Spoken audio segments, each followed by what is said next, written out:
The most common question people ask me is, what's the worst call you've ever been on? Fire department, what is the address of the emergency? Please, I think my wife's having a heart attack. She passed out. Listen, is she breathing? No, she's not. Get her on the ground, flat on her back so we can start CPR on her, okay? Keep doing it. I don't have a pulse again. Is she breathing? Not now. I think she stopped again. Yes, you're on the way. Come on, Jimmy. Come on,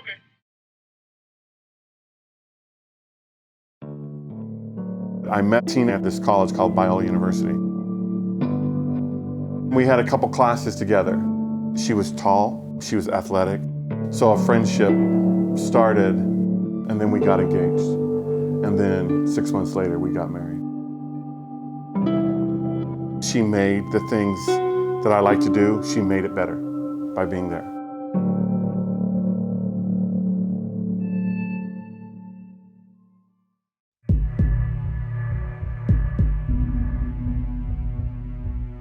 February 12th, 2018. It was just like any normal Monday.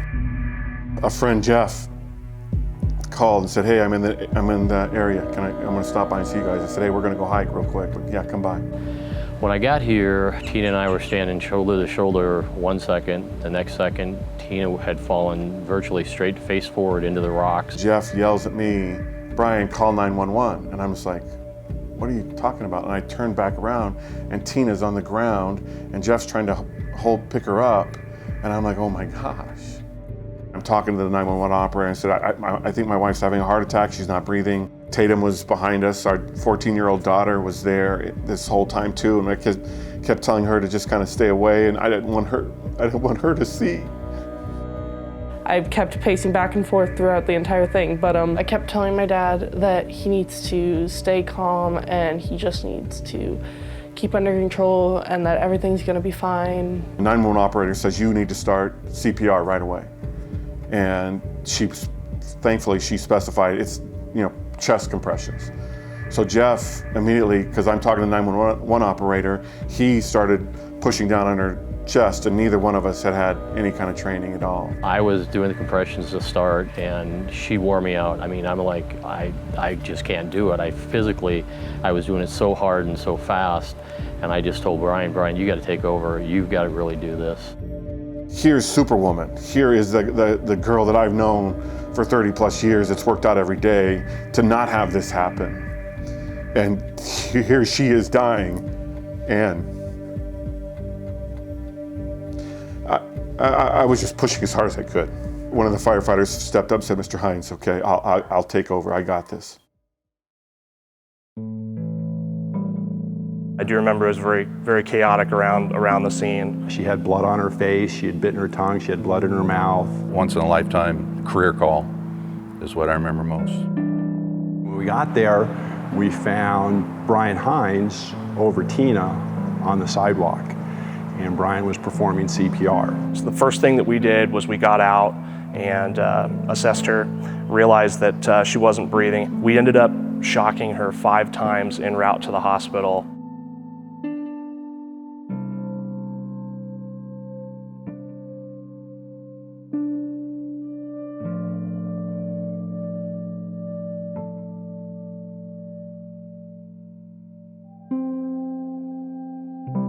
Everything that we had learned through the years of experience and education came into play that day, and pretty unbelievable call. They loaded her in the ambulance. She had not responded. She had not come back. I was trying to make some phone calls, trying to think of people. I mean, all those things going through your head. Who do you call? How do you talk to them? How do you tell them that Tina's had a heart episode and it did not look good? And it was actually my dad that called me first.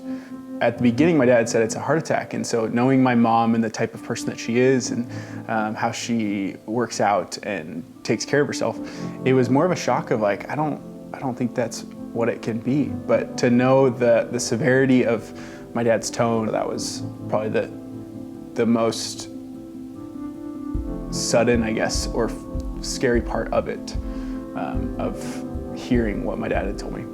I told God that if If he'll give me Tina back, then he can take anything else. He can take all our cars, he can take all my stuff.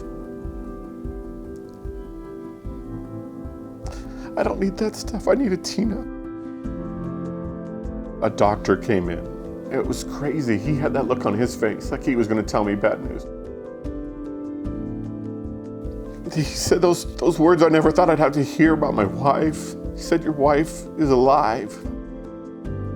The most common question people ask me is, what's the worst call you've ever been on? My answer to that question is, let me tell you about the best call I've ever been on.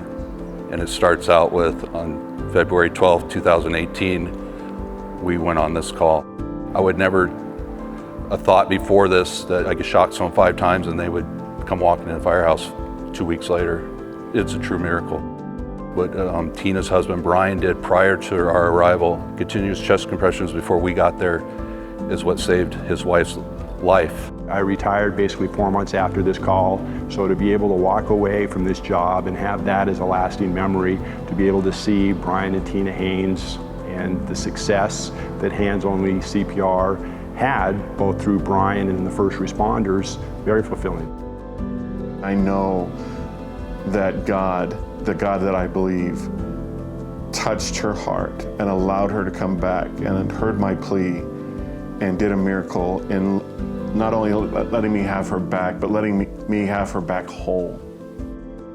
Since February 12th, I have truly sensed that life is different now. You just happen to be in a situation at the right time, that Brian was there at those moments of my CPR, because in those few moments, if I was on my own, everything could have been different.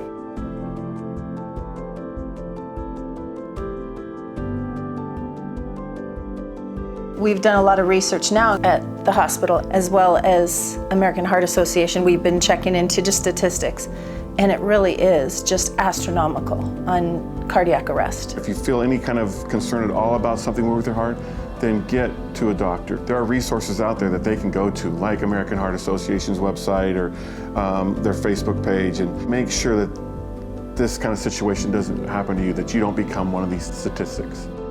The knowledge is out there. I mean, American Heart Association has so many opportunities to be able to know basics. You don't have to go to a 3-week class. I just want to be a healthier me, whatever that looks like and whatever that ends up being. I just want to be the best Tina that I can be.